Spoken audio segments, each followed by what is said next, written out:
It's undeniable that 5th edition D&D has brought in a lot of new players to the TTRPG hobby, leading to our current TTRPG renaissance. Because of that, for me, a TTRPG system's friendliness toward new players is always top of mind. And from my experience now trying out a few different TTRPG systems, I found the results are kind of mixed. Well, I'm really happy to report that I've been really digging Free League's Dragonbane, a fantasy D20 roll under system that keeps the action intuitive and snappy. While I think a lot of new players are willing to try out TTRPGs through Dungeons & Dragons because of its recognizability, from a sheer mechanics and presentation perspective, I think Dragonbane might take the cake. Hi, I'm John. This is Dragonmind, where we discover our best selves through gaming, and today we're exploring my first impressions of Free League's Dragonbane, mirth and mayhem role-playing. Let's get into it.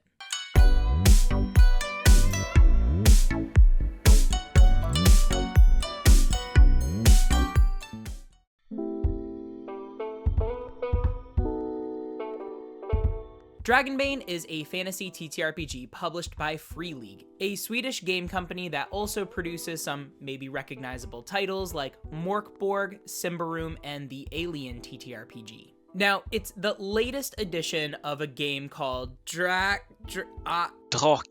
och Demoner, or Dragons and Demons from the 80s, which itself was built off of Chaosium's basic role-playing system, which in broad strokes is also the system that lays the foundation for Call of Cthulhu.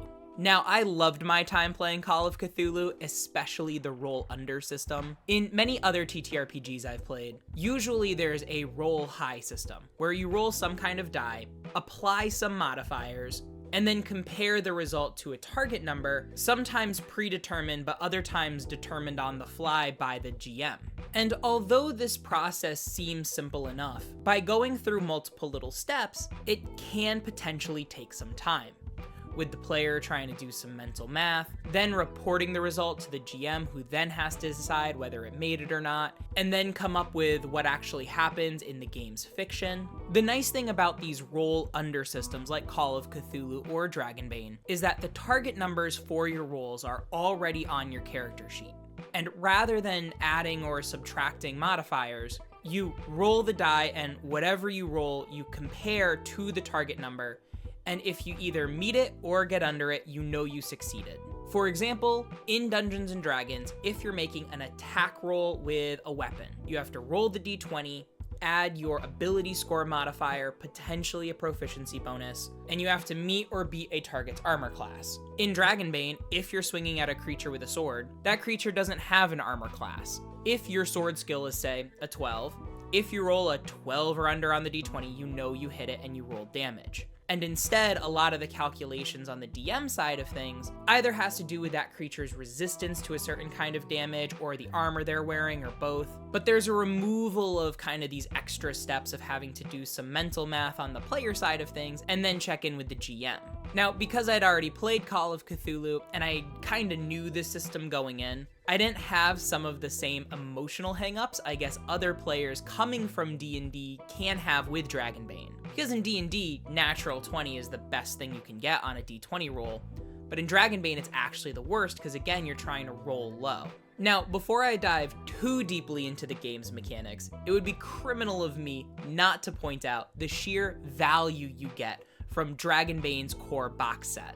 While other TTRPGs have starter sets that may include a limited rules book and a small adventure campaign, maybe some dice if they're feeling generous, Dragonbane's absolute unit of a core box set includes your standard polyhedral dice, including 2 d20s for boons and banes, aka advantage and disadvantage, and 4 d6s for character creation. It also comes with these pop-out sheets and little standees for tokens, adventure and initiative cards, very similar to D&D's Essentials kit. It comes with the full core rules book. It's a little bit of a thinner volume, but it has everything you need to run a full campaign. Speaking of which, it comes with a full campaign, written like an anthology, so if you want to run them as a series of one-shots, you can, but there are connecting threads that allows you to run it as if it were a full campaign adventure. It has pre-made characters to play out of the box, along with blank character sheets. It has a solo play guide, so if you want to create your own character, like you don't have a group to play with, it has an adventure built specifically for solo play and solo character creation rules. It's a little small, but it does come with a fold-out battle map, and it comes with a full poster map of the Misty Vale, which is the adventure campaign's setting. Just before recording this video, I did check on Amazon, and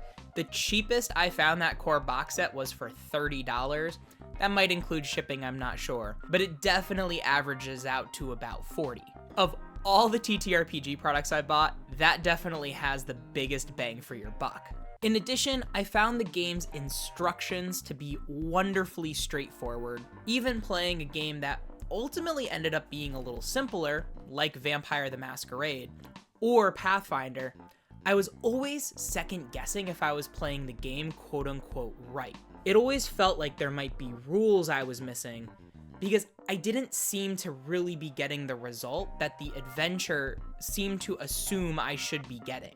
In the case of Pathfinder 2nd Edition, it turns out that there are all these skill-based action options that are in the core rulebook that don't appear at all in the beginner box that I was running, which I guess would have really changed my opinion of the system's depth. For Dragonbane though, I was able to open that box, read through the character creation options, play one of the adventures called Ridden Mound, all within about a 3-hour span. A miraculously short turnaround for someone that's basically had no experience with the system before this. Now, before diving deeper into the mechanics or talking about my experience, I do want to set the context for my personal playtest. I didn't play in the context of a group. I'm trying out this game, basically playing as both the game master and the player. And because Dragonbane does have its own solo character creation rules, that's how I created my character. Although, rather than playing the solo adventure using the oracles as provided,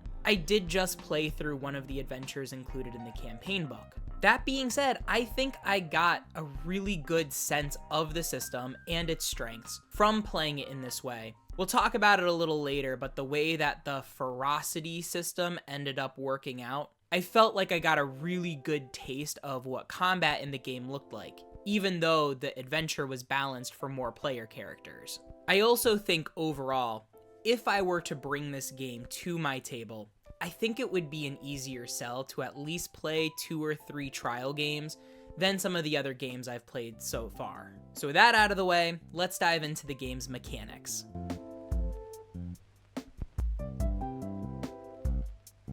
So as I mentioned in the overview, this game is a D20 roll under system. Like D&D, your character has 6 stats: strength, constitution, agility, intelligence, willpower, and charisma. Your character does get a lot of other stats based on these.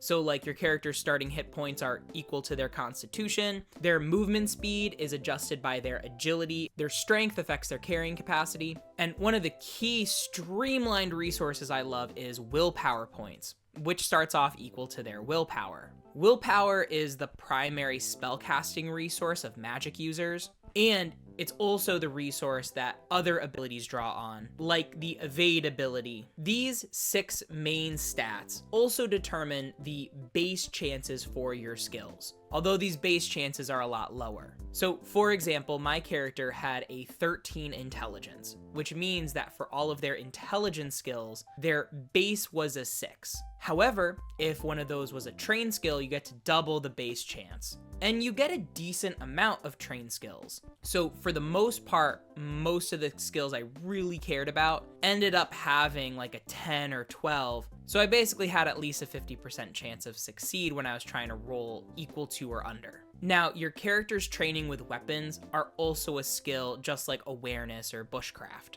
So again, I love how streamlined the systems of success and failure are. And it also means that your character can learn how to wield weapons, just like they can learn how to improve their other skills. One of the factors I really liked was your character's age. Basically, if your character is young, an adult, or old, it's going to affect them in pretty logical ways. A character that's young doesn't have as many trained skills, but they do have slightly higher constitution and agility. A character that's old, on the other hand, has higher intelligence and willpower, has more trained skills than even an adult, but has penalties to strength, constitution, and agility. So if I'm looking at two old characters, I may have an older knight who has more training in a broader array of weapons, but they lack kind of the natural fundamental strength that a young character may have. Whereas an older mage has this wizened, mature magic that's reflected in a higher intelligence and willpower, but again, they have an older body, so they're not going to have as high constitution or agility. It's just one way that the mechanics reinforce themes in the game's storytelling. Which segues me into talking about Dragonbane's genre. Ultimately, having played a lot of D&D, I don't necessarily think D&D is super heroic. The more I think about it, the more I think of D&D mechanics as being more anime than anything. Characters may start kind of weak, still above the common rabble, but not amazing. But by the end game, you're hitting like levels 17, 18 through 20. Characters can literally have world-shaping powers. Dragonbane is more of a folk fantasy game. Your character could be a knight or a thief, one of those standard fantasy archetypes, but they could also start off as just like an artisan or a mariner. But the beautiful thing is, throughout gameplay and through their experiences, they may increase their skills naturally and acquire new heroic abilities that allows them to work up to being heroes. D&D does have a deep level structure, but it does basically mean that some D&D characters really just aren't going to have a reasonable chance of defeating certain enemies that are just more powerful than them. However, in Dragonbane, one of the characters included with the core rules is just a dragon. And yeah, looking at its stats, I could see dragons being very difficult to defeat and being very deadly for an unprepared party. And even a party of freshly created characters, I think if the circumstances were right, have a reasonable chance of defeating a dragon. Whereas, like, I don't see level 1 D&D characters being able to fight, I don't know, a CR17 adult dragon. Again, as a point of emphasis, Dragonbane doesn't have a level progression. It's not like characters get experience points and then get to choose how their levels unlock. Instead, the way a character progresses in Dragonbane is through their adventuring. During a session, if a player rolls a critical success or critical failure, also known as a dragon or a demon, that character ticks an advancement mark next to that skill. And at the end of the session, they can spend that advancement mark to roll a d20. And if they roll a result that's higher than their current skill level, their skill level goes up by 1. So again, if they have a 12 in the sword skill, and let's say they critically succeeded on a sword strike, if they roll a higher number than a 12 on a d20 at the end of the session, then that skill goes from 12 to 13. So there becomes less and less of a chance each time that skill is going to increase as quickly. There are plenty of other ways to get advancement marks too. One way is just hiring a teacher in the game world. Another way is at the end of a session, a GM may ask certain questions like, did you participate in the session? Did you find a new location? Did you defeat a major enemy? Something like that. And for each of those questions you can say yes to, you get an additional advancement, meaning you do have some choice in which skills have a chance to increase. Again, meaning that your character might start as a whiny scholar, but end up toughening up through their experiences and learning how to use weapons just like a knight. In addition, each profession starts with a heroic ability, but this is really only a starting place. Unlike the locked vertical progression of a character's class advancement, a profession is just who your character is at the start, but as they adventure and as your GM awards more heroic abilities, you have a lot of choice in deciding which abilities your character learns next. And there are prerequisites, so some of them require a skill level to be a certain amount before you can learn it, but still, this advancement system feels really organic to the story that's being told, and I can absolutely see the appeal. I can imagine being a new player to TTRPGs and seeing shows like Community or Big Bang Theory giving you an idea of kind of the conversational role-playing elements. But I think by streamlining a lot of the mechanics, it just keeps new players, or even experienced players for that matter, from being overwhelmed by minutia and just having the fun of rolling dice, seeing what happens, and then letting the story advance from there. And then when it makes sense in the context of the story, watching how your character slowly develops all these different skills to being more seasoned veteran heroes.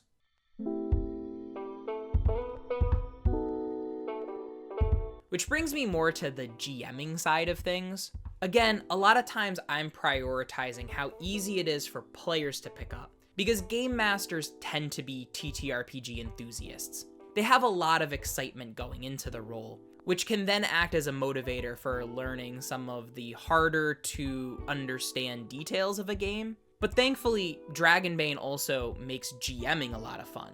For example, I know Michael did this with Distal, and each monster in Dragonbane has a table that you roll on when it's its turn in combat. So for example, in my playtest session, my character ended up fighting a wight. And the wight has a d6 table, so every time his turn came up, I just rolled a d6 and I got to see what the wight was going to do. Now, there are basically two groups of enemies in Dragonbane. There are NPCs, which are essentially any characters you can interact with. They roll the same way that player characters do, having their own skills that they try to roll under. And these include basically monsters that you can talk down, including goblins, bandits, that sort of thing. Monsters, on the other hand, are kind of like the iconic monstrous enemies like wights, undead, ghosts, dragons, that sort of thing. They have the table, and whatever they roll on, they automatically hit, which already makes them a little deadlier. But as a GM, you don't have to then sit there and worry whether or not your players are going to be challenged by the monster they're fighting. Yes, I guess there are ways that you can take fast footwork. Your characters can end up being able to dodge a whole lot. But again, even that requires spending willpower. So it's not like they can freely dodge a monster's attacks. And there's still a chance that they could fail it. So as a GM, I find that a lot of the fun of being the one running the game is even you don't really know what your monster's gonna do. Each monster, it's kind of a fun surprise to see what they're gonna roll on the table. And the last little bit of this has to do with ferocity. Some monsters have a ferocity which allows them to act multiple times in a round. So rather than rolling initiative in Dragonbane, you have a deck of 10 cards that you deal out at the beginning of a round. You reshuffle and re-deal out the cards at the beginning of the next round. I could see how this would be a lot faster than D&D initiative, because you're not there trying to do math and then organize what everyone's results are. You literally just collect the cards, shuffle them, deal them out, and then who has one, who has two. But with a higher ferocity, monsters can act multiple times in a round. They get 2 of those initiative cards, which really starts to neutralize one of the major complaints of D&D combat, which is if the player characters are ganging up on one boss monster, they may be able to just out-action economy it. And because of ferocity, a GM in Dragonbane can adjust a monster's action economy to be an appropriate challenge for their players.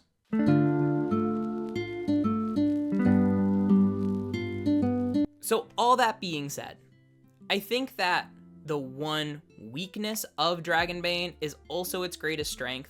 Because it's a game that's simpler and faster, I feel that it has a lower ceiling on tactical complexity. Once players get into a certain rhythm, and I can see after you play for a while, characters just get more and more powerful with more and more skills. There's not really an upper limit where we can say, okay, our characters hit the top, we're done, time for the next campaign.